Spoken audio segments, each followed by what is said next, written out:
Welcome to the Fright Lab. I'm Lucas Yoakum. And with us, as always, is the head of our Earth invasion force, Joseph Wren. Joe, have you readied the disruptor rays? Always remember, Lucas, they're more afraid of us than we are of them.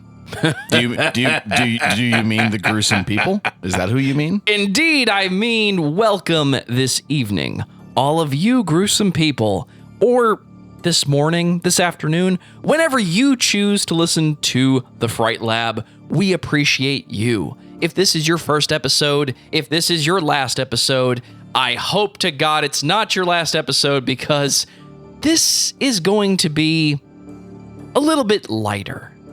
It's not going to be so serious, because this film is not serious.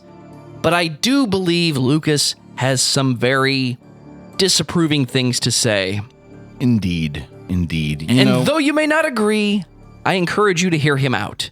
I can't fire him until he does the wrong thing, so give him a chance. Welcome again, all of you gruesome people. So, you've no doubt read the title of this episode. So you will have to pardon me if I'm more than a little blunt here. So, friends, siblings, beautiful children, one and all, we need to talk. Specifically about Tim Burton. And specifically about how many of his movies have just sucked. I run the risk of losing a boatload of fans with this episode. But recently, I decided to rewatch his 1997 disaster film, horror movie, sci-fi movie, whatever it is. His movie, Mars Attacks, which I had recalled mostly enjoying when I saw it initially. It's maybe 98 or 99.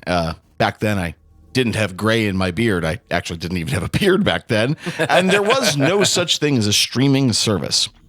None of us at that point had been forced to sit through Burton's latter-day sins, such as his abysmal reiteration of Dark Shadows. In watching the movie a few weeks back, I was finally able to articulate my frustration with Tim Burton beyond his movies kind of suck, you know? Honestly, I don't hate all of his movies. He's made several that I actually really enjoy, even now. For instance, I don't need to tell you that Burton's 1989 version of Batman is genuinely brilliant. Like, even now, it holds up. The cast is amazing, the music and the score is great, the visual aesthetic, it's hypnotic, at least for me. I also really like Batman Returns from 1992. Admittedly, it's a little more messy, and somehow much darker than the 89 Batman. As many of you know, I'm a David Lynch guy, so dark and messy isn't always a problem. Ed Wood, released in 1994, is a shockingly fun and humane little biopic. I know Joe's a fan, for instance. Absolutely. It's one of my favorite films. It's a great example of how a real person can become a character in a film, and it's okay. Do I really think Ed Wood acted like Johnny Depp acts or spoke like Johnny Depp chose to speak in that movie? I don't know. Do I think Bela Lugosi in any way acted like that version of the character in the film? No, I don't. But it's an acceptable use of an image, or at least the idea of, if my friend would just do the funny thing all the time, what would that look like? So it's a fun character fantasy. That's what I like to call that movie. I'm even a fan of his earlier 80s films, like all the Pee-wee movies he contributed to, Pee-wee's Big Adventure being number one, because I think it's a perfect example of how to introduce children to scary movies. It's acceptable, whether you think it's great or not. Beetlejuice, how dare you not mention Beetlejuice, my friend? You can't talk about Tim Burton and the good movies he's made without talking about Beetlejuice. One of the best examples of truly practical, put the camera in front of your actors and let them do the thing, mixed with some really interesting visuals that would become his signature, and I do believe are taken a little too far. When you don't have to build the thing, you can just build it in a computer. Don't worry. Oh, I'll get to Beetlejuice. So I must reiterate here something that I've said dozens of times on this podcast, and I believe in this wholeheartedly. Like what you like. Do not let some guy on the internet tell you that you shouldn't enjoy something if you really enjoy it. My feelings about Mars Attacks and Burton's work otherwise shouldn't be seen as anyone's final word. But I also strongly need to point out some things about his career and about this movie generally. It's obvious to me that many people overlook the details of his career in a way. And, Tim Burton has definitely earned his place in the modern American canon of cinema. I believe that wholeheartedly. But I also think that a critical reassessment of his work is long overdue. So what am I ranting about here? Is this a case of me just picking a new Pascal Laugier? Well, I hope not. Truthfully, my issue here isn't really about Mars Attacks. Not specifically, anyway. Though I think it's kind of emblematic of my feelings about Burton's career. My feelings here are largely related to a number of strains or tendencies I see in modern mainstream filmmaking, even on the more horrific side of it, the more horror movie side. These tendencies aren't going to be entirely new for long-term fans of the show. And if this is your first episode of the Fright Lab, thank you so much for downloading this episode. In a way, this episode might be a good primer for some of my feelings about modern cinema. Not that it should matter, but you understand my point. I also hope that this episode serves as an entry point into the way someone can think critically about an artist and their oeuvre. So with that out of the way, let's dive into Mars Attacks. It's fertile ground for discussion, and for me to finally vent my rage. Professor, what do we know about them? We know they're extremely advanced technologically, which suggests, very rightfully so, that they're peaceful. I suspect they have more to fear from us than we from them. Ladies and gentlemen, the Martian ambassador is going to say a few words. come on down, Mr. Ambassador. Whoa! That's a Martian? Ew, that's gross. My God. Yikes.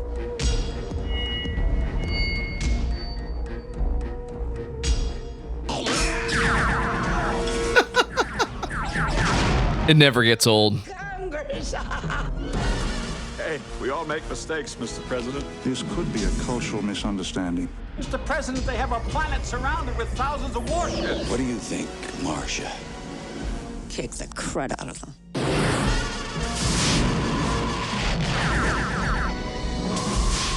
Mr. President, we're going to need you to safety. Should we go this way?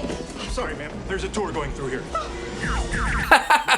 This is the President of the United States. I want the people to know that they still have 2 out of 3 branches of the government working for them, and That ain't bad. I'm not gonna have that thing in my house. Annette Benning. People say they're ugly, but I think they've come to show us the way. Pierce Brosnan. very curious. Danny DeVito. Martin Short. Sarah Jessica Parker. Michael J. Fox. Ron Steiger. Annihilate! Kill! Kill! Jim Brown. Lucas Haas. You made the international sign of the donut. Jack Nicholson. Whoa! Hey! You're Tom Jones, right? And yes, Tom Jones. It's not unusual to be loved by anyone. Mars Attacks. Why can't we all just get along? Thinking with my 1990s brain for a second, did they fail by not keeping the conflict back? Like, because this was around Independence Day time frame, right? In movies. Mm-hmm. Did they fail by telling us that it's going to be an invasion? Or did they not fail by saying, oh no, Tim Burton just really likes the space Martian war movies from the 50s, and this is his tribute to that? We'll kind of get to that, because I'm glad you're catching on to some things about this film, rewatching it with modern eyes, right? The plot of Mars Attacks is fairly straightforward, actually. A hideous variety of Martians have arrived on Earth. They have absolutely wreaked havoc. The United States government has crumpled, the military is in shambles, and the remaining humans are trying to find a way to survive and maybe even repel the invaders. The movie is squarely in the horror comedy vein, with tinges of disaster movie DNA kind of showing through it. But what is Mars Attacks underneath all of that, right? The movie is an adaptation of a pre-existing property, but arguably it's one of the more unusual ones, right? The original Mars Attacks was a set of gruesome trading cards from 1962. That's a peculiar choice, but it's a very Tim Burton-y kind of choice, right? There's something distinctly Americana about that. This country might have been pretty puritanical at the time, but you could apparently get away with some shit back then. And in case you're curious, yes, I left links in the show notes so you can see all the original Mars Attacks cards. They're fun. So here's one of my first major arguments in the case against Tim Burton. Burton is often seen as an auteur, and in some cases, I can see that. Burton has a distinct visual style and an approach to his movies. And we'll talk about that a little later on in the episode, but starting here, Burton's auteur chops are a little hard to take seriously, given the amount of films he's made, which are just adaptations of previous source materials.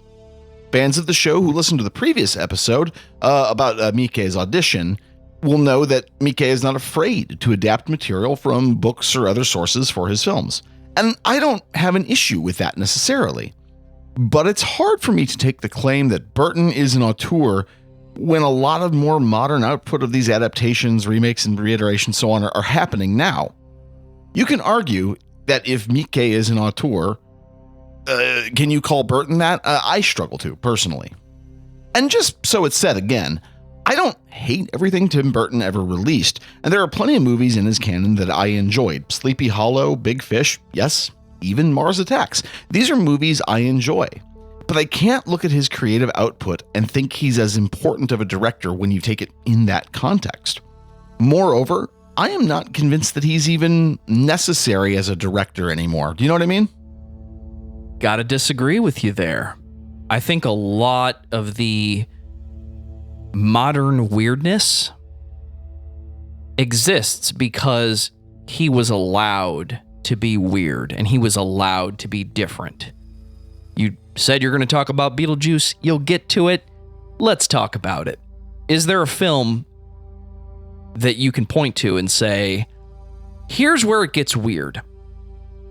There are the classics. There's The Cabinet of Dr. Caligari. Mm-hmm. There are the sci-fi movies from the 50s. Mm-hmm, sure. And even some of the more character-driven films from the 60s and the weird, dream-like horror murder fests that follow the Texas Chainsaw Massacre. Sure.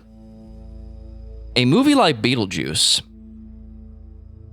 doesn't need to be surreal, but there is something about that setting and the way that world is to the director, Tim Burton, that makes that character in that film last.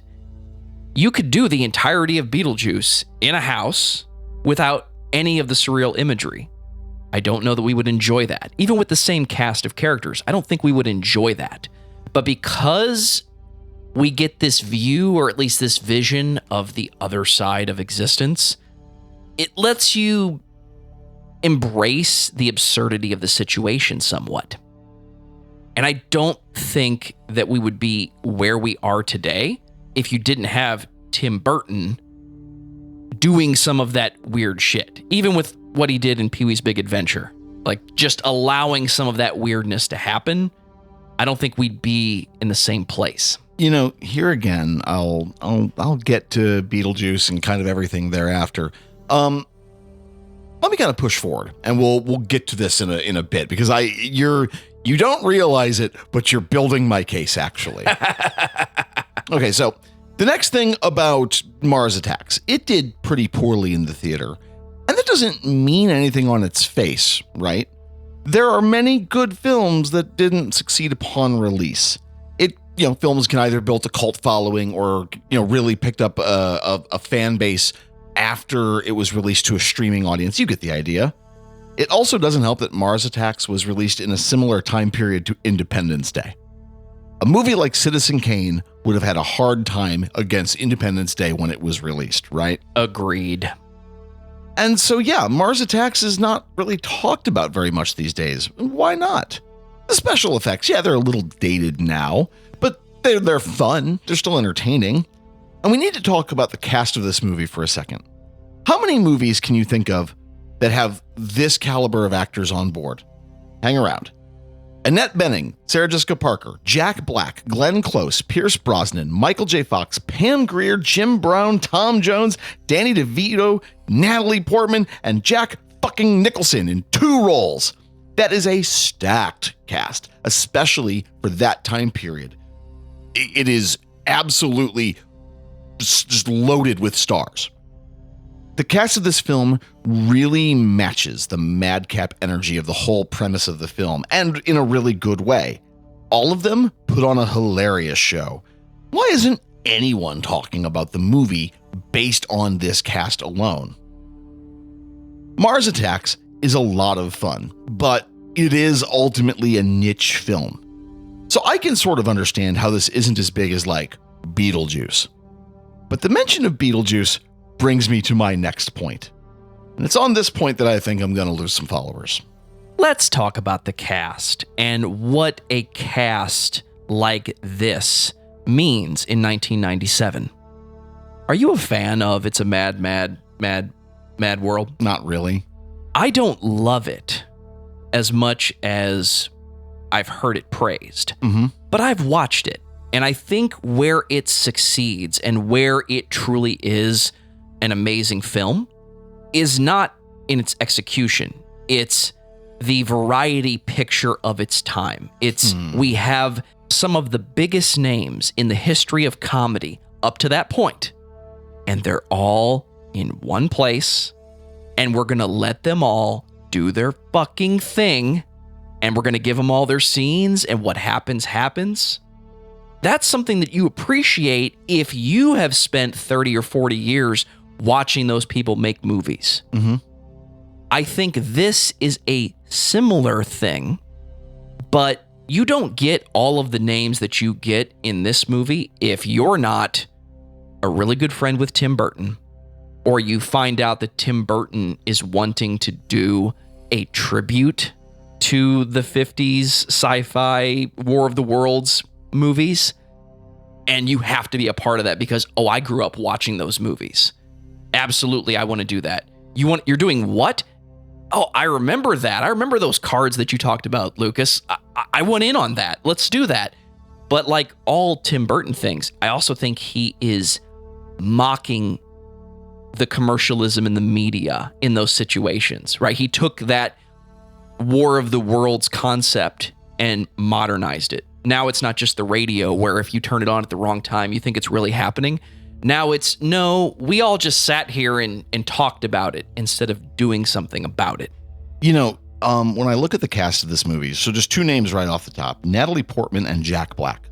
Both of these people were kind of at the beginning of their film careers. Less so for Natalie Portman. She was in Leo and the Professional, as most of us know. Hell yes. She's so good in that fucking movie. And Jack Black would go on to be a comedy monolith. Like, that guy is just, I mean, for how many years that guy has been a mainstream star. It's really unbelievable. But looking at the rest of it, okay, you've got Pam Grier and Jim Brown. They are like grindhouse underground movie mainstays. Tom Jones, real wild card to throw in the movie, but kudos to him for being game enough to do it, right? Annette Bening, Glenn Close, Jack Nicholson, Danny DeVito, those names alone can draw in a crowd. So on one hand, yeah, sure. But if you look at the cast of this film and look closely, you don't see the quote unquote regulars yet, because that hadn't happened yet. So that brings me on to my next point, right? James Baldwin once said that every writer has one story to tell, and he has to find a way of telling it until the meaning becomes clearer and clearer, until the story becomes at once more narrow and larger, more and more precise, more and more reverberating. I've always found that to be beautiful and succinct way of explaining things. I'm not at all surprised when a director or writer, or really any other artist, has recurring tropes or concepts that they're exploring. We've talked in previous episodes about surrealism and its pursuit of portraying the subconscious. Surrealist artists may not all be making the same looking art, but they're all chasing after something specific. Tim Burton seems to have a handful of fixations that he wants to portray and discuss. Let's kind of sketch those out, okay? 1. 1950s and 1960s white middle-class society and its appendant homogenous creations. 2. Misunderstood snarky daughters who don't fit in with their families. More often than not, she's a brunette and might rock a slightly punk or goth fashion. 3. A dark outsider, typically an awkward man. This person's alien approach shakes up the world around him. Chances are this person will be played by Johnny Depp. 4. Cartoonish darkness, and by that I mean the horror elements of his productions are somewhat childlike or have imagery that wouldn't be out of place in a cartoon. Now, I want you to stop for a moment and think about how many of Burton's films basically fit all of those points. Do names like Winona Ryder or Helena Bonham Carter ring a bell? And maybe I'm beating a dead horse here, but Tim Burton has basically made the same movie over and over for years. Sure, he had the odd outlier like Big Fish, or had his role as a producer in the wildly underrated and forgotten film Cabin Boy. But I think it's weird that no one seems to draw the line between his remake of Dark Shadows and Beetlejuice. I agree, these aren't one-to-one sorts of comparisons. Every artist might have one story to tell, but it's supposed to become clearer and clearer. Here, it doesn't. It feels like the same concept over and over. Worse still, it just sort of feels reactionary, right? Edward Scissorhands might pull on the heartstrings of a lot of people, especially in my age group. But does the plot of Edward Scissorhands really shed any light on a subject? Or get you thinking about how you should reject mediocrity? Personally, I don't think it does. Mars Attacks isn't really an outlier. The governments of the world are absolutely powerless to stop Martian invaders. The people of America, both rich and poor, are too self-absorbed to really do anything to help themselves. It's only the son of a poor family and the daughter of the President of the United States who figure out how to save us. Natalie Portman, who portrays the first daughter, is essentially just Winona Ryder or Helena Bonham Carter in other Burton flicks. For the record, I think Portman plays the character in a really fun way. Again, this movie is just full of great performances, and I think I feel like I enjoy it sometimes almost in spite of myself. But much like so many other series that have gone on too long, the seams of Burton's thing have been visible for a long time. It's frustrating, because again, I want to endorse this movie wholeheartedly. The movie is gruesome, and the acting is way over the top in this very fun way. The insistent ack dialogue of the Martians is weirdly endearing to me.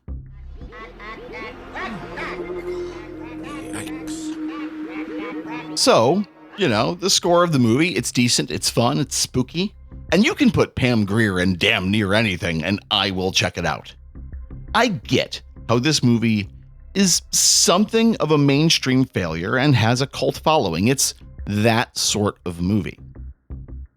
But there are two last points I want to make about this movie specifically, and they might seem disconnected from each other, but just follow me here.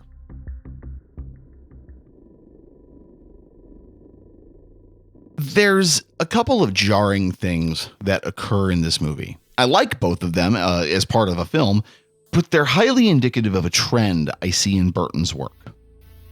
There are a pair of sequences which to me feel kind of out of whack with the rest of the film.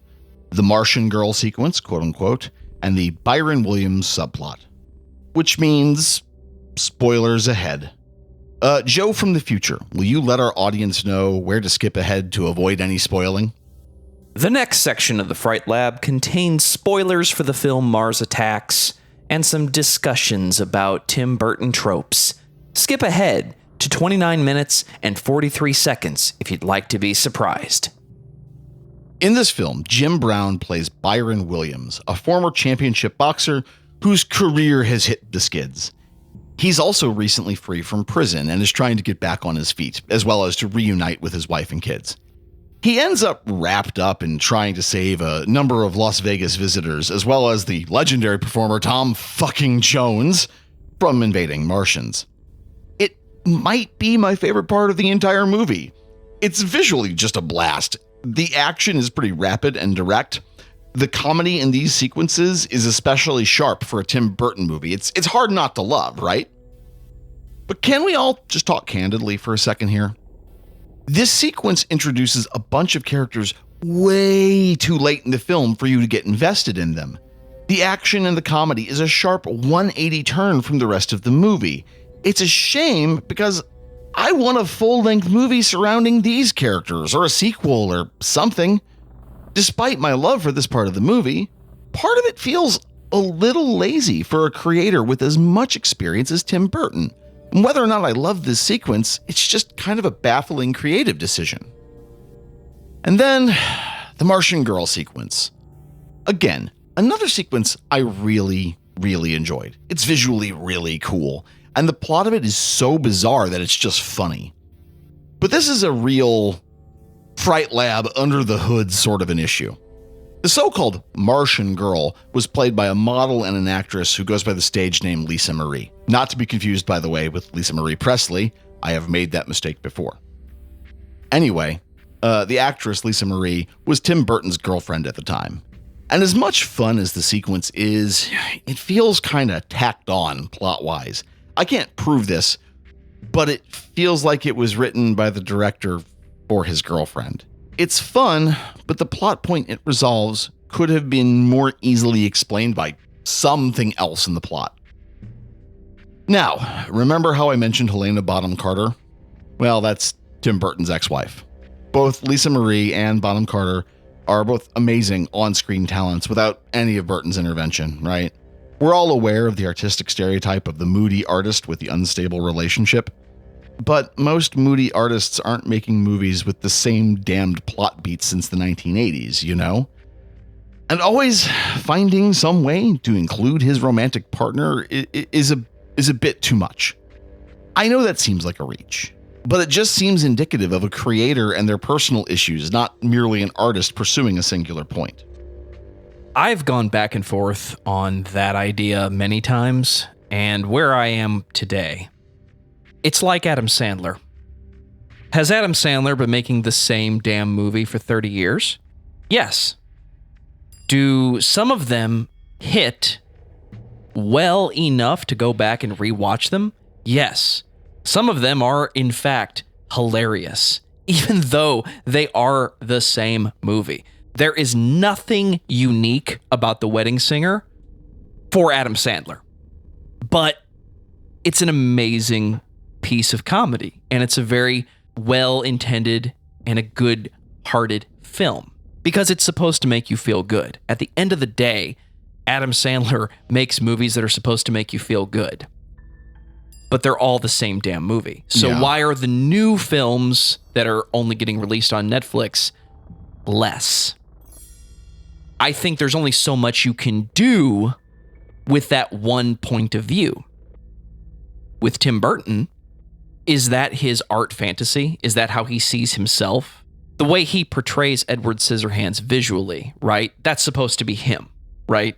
And the girl who thinks that he's cool, but he's not good enough to have her. But the girl that he can't have, right? That's Winona Ryder several times. Yeah. If anything, Pee-wee and Beetlejuice are the exact opposite of that. They might be the only films that he didn't do that.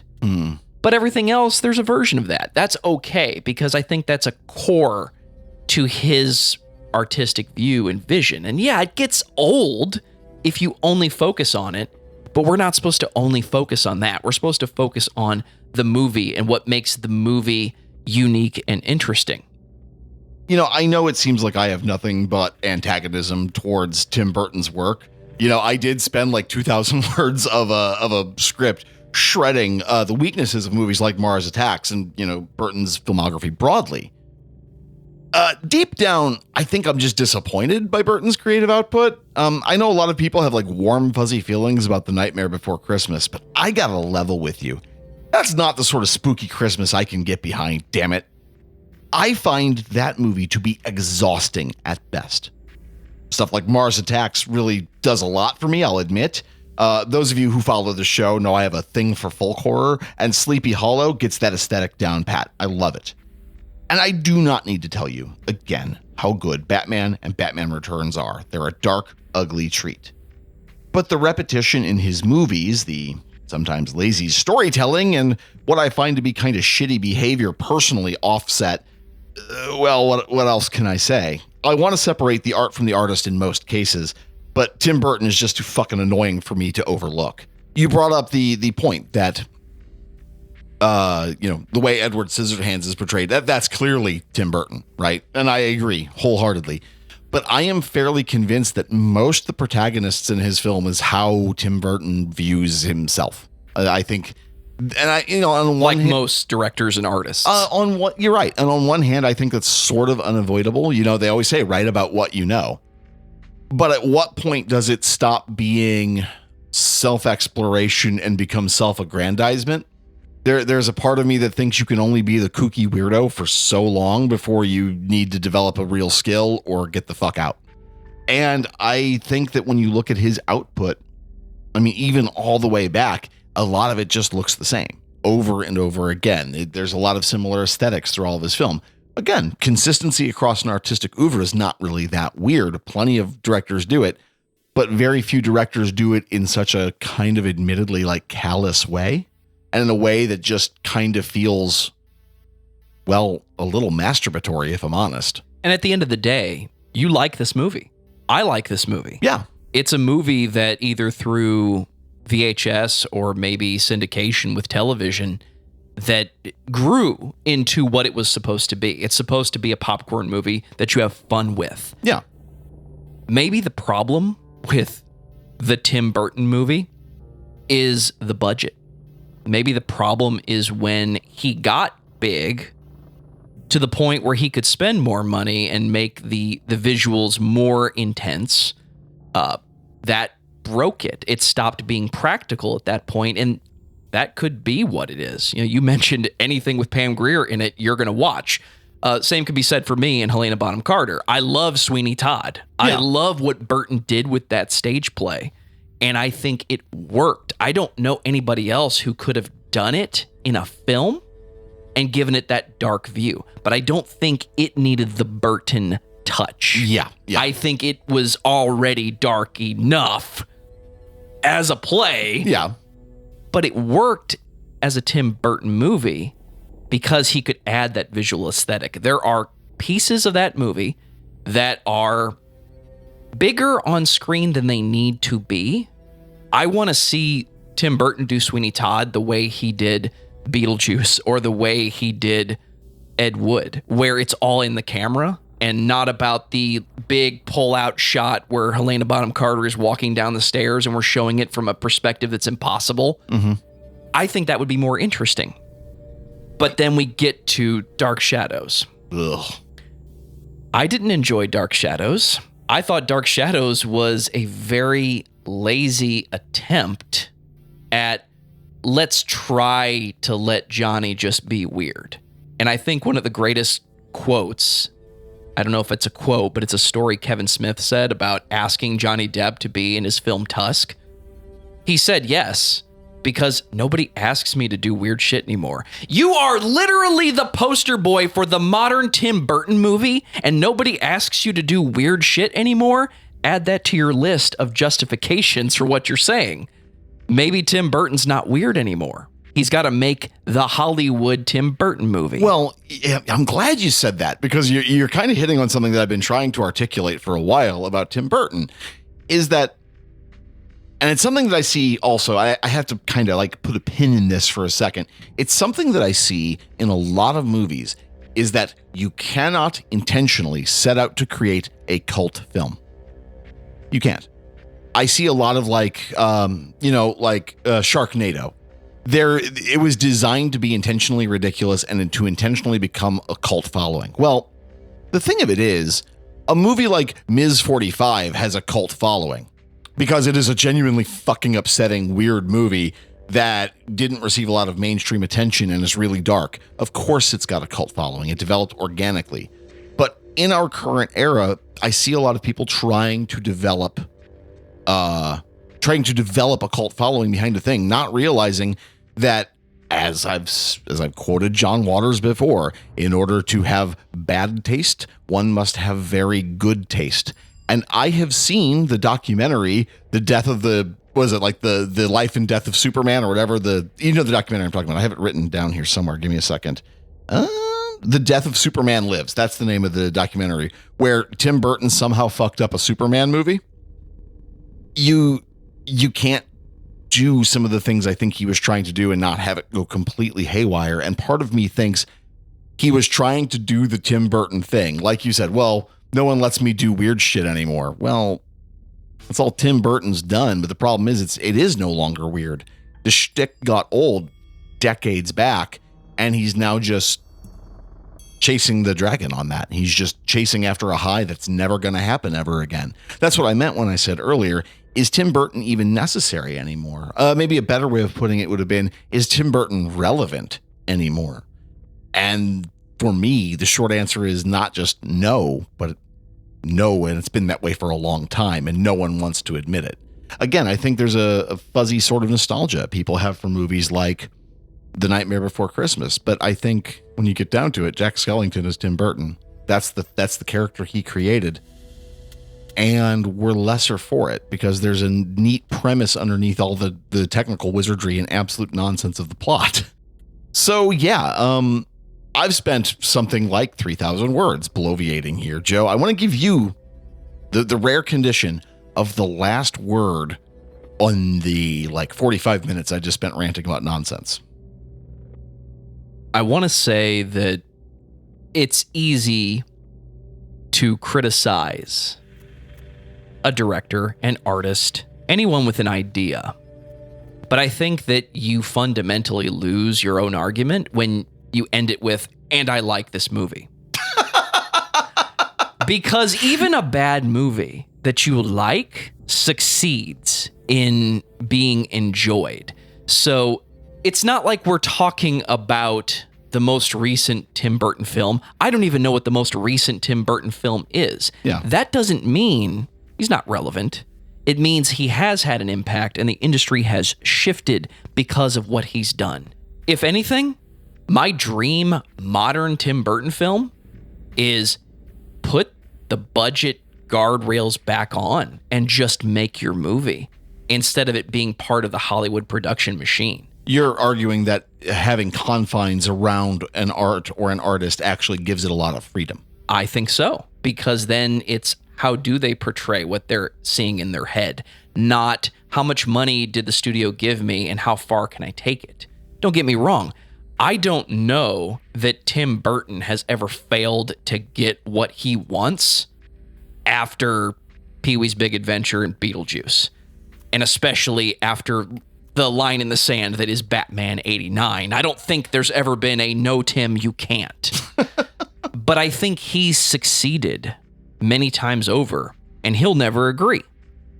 His vision is that awkward claymation view of the world, that twisted reality, that Coraline, Nightmare Before Christmas, that spooky view.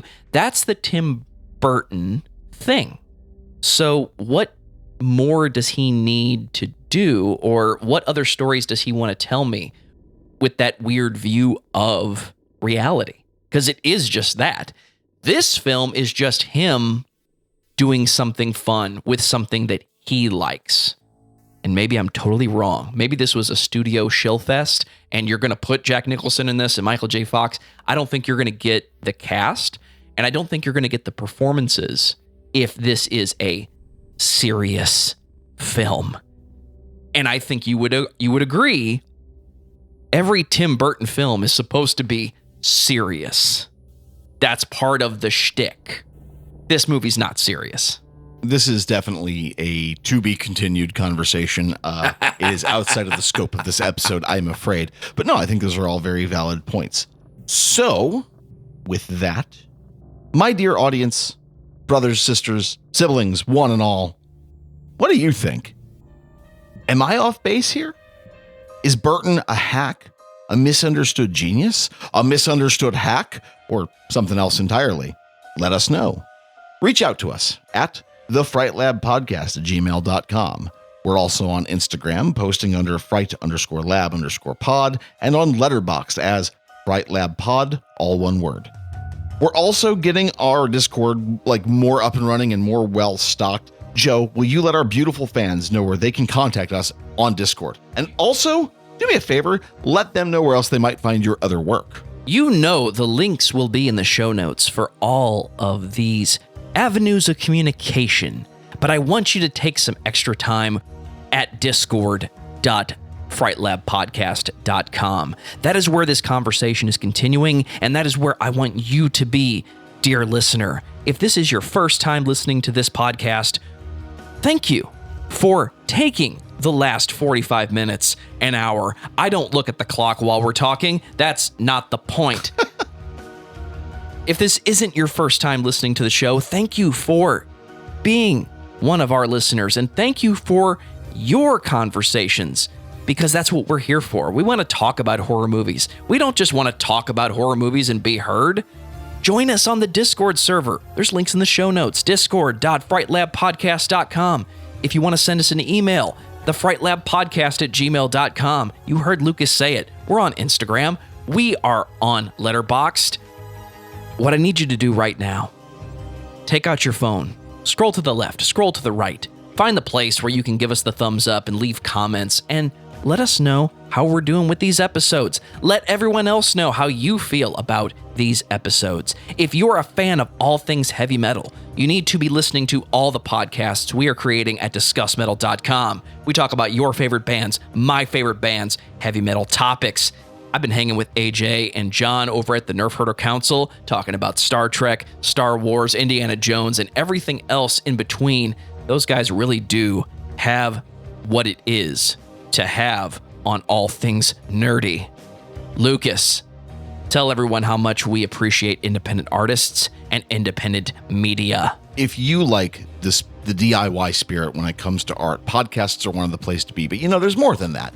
There's indie music, there's indie movies, and if you're doing something horror-related, horror-adjacent, or just plain scary, we want to hear about it, because we want to put together a team and a community of people talking about all of this great media in a meaningful way. If you want to get there safe, get on a team, and we're starting that team here. And, as always, The Fright Lab is conceptualized, written, and hosted by me, Lucas Yoakum. Joseph Wren is our indispensable producer and co-host. Without him, this show is just me yelling at my friends about Tim Burton once again. We appreciate each and every one of you, and we will talk to you all again very, very soon. Fine, I'll be mayor. That's Fright Lab for you.